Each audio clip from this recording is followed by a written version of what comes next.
I have a confession to make. I've been obsessing over film cameras for a while now, spending countless hours browsing through eBay and Facebook Market, searching for the perfect film camera.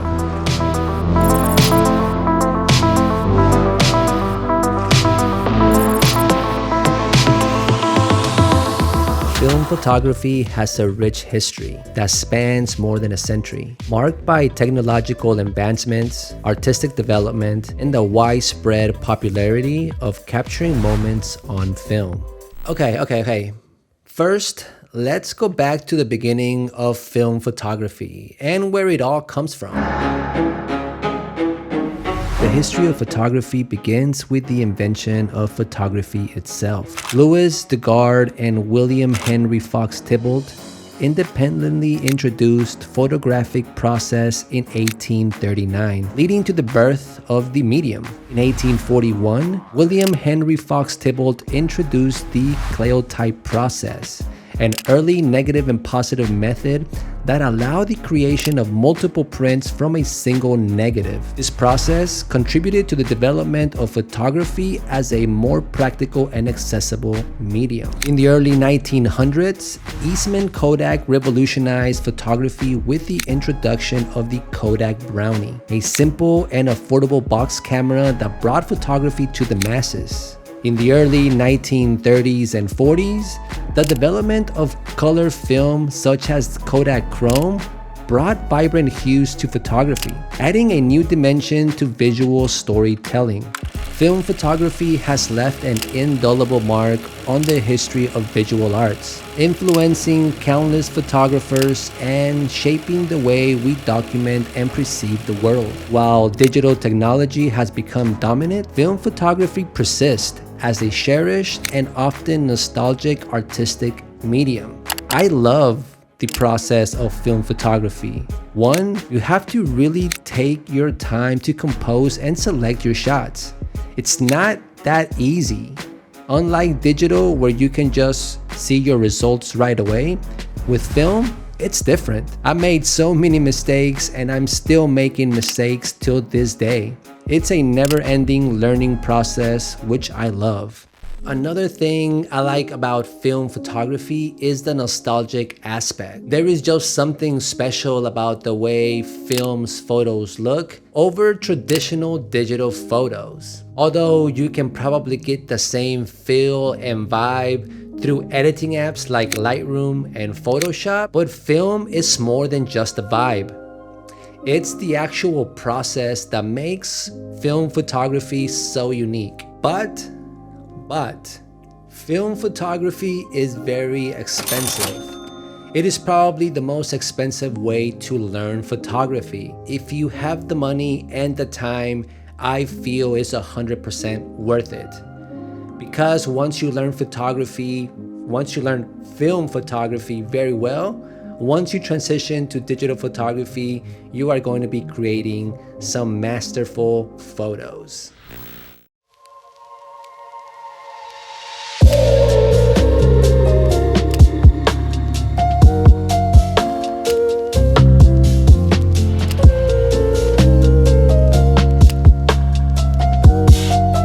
Now, let me just briefly talk about some of the film cameras that I own.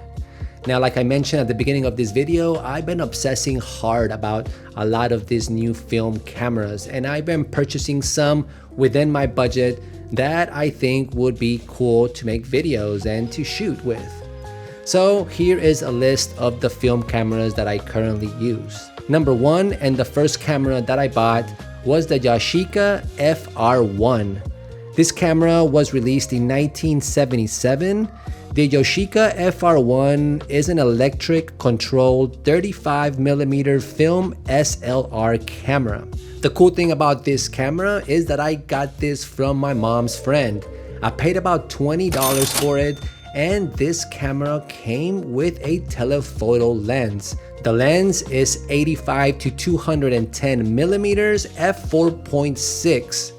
Now, I haven't been able to shoot with this actual lens yet because I also bought another lens, a 24 to 70, on eBay for $20, and this is the lens that is currently on my camera. Next, we have the Yashica TL Super.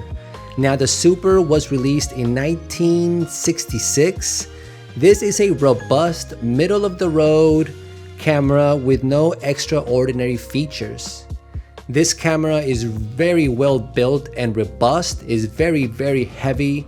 It has a fixed lens, 50mm f2.8, and I've shot one film with this camera, still waiting to get the scans back. Once I get them, I will show them on this channel.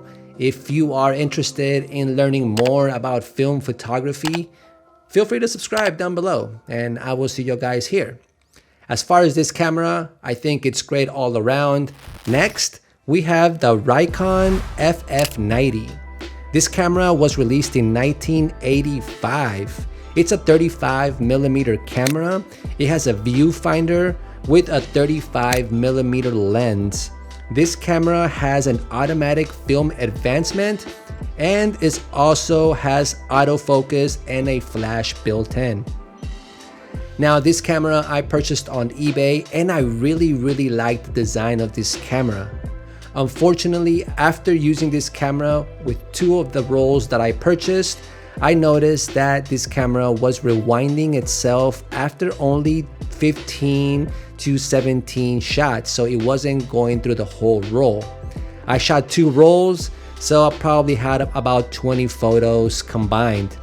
I unfortunately had to return it and I purchased a new camera, which leads to our last and final camera, which I'm still waiting on. Should be receiving it this week, so I'm gonna play around with it, maybe shoot a couple of rolls of film, and then I'm gonna make a video about this camera. This is the Olympus ALF. This camera was released in 1983 and it was the first camera that had lithium-ion batteries. Now the batteries made it so good that the flash only took about 1.5 seconds to charge. Another cool thing about this camera was that it was made popular by the artist Andy Warhol. You can see Andy Warhol using this camera a lot in some of the photos that I was able to find online.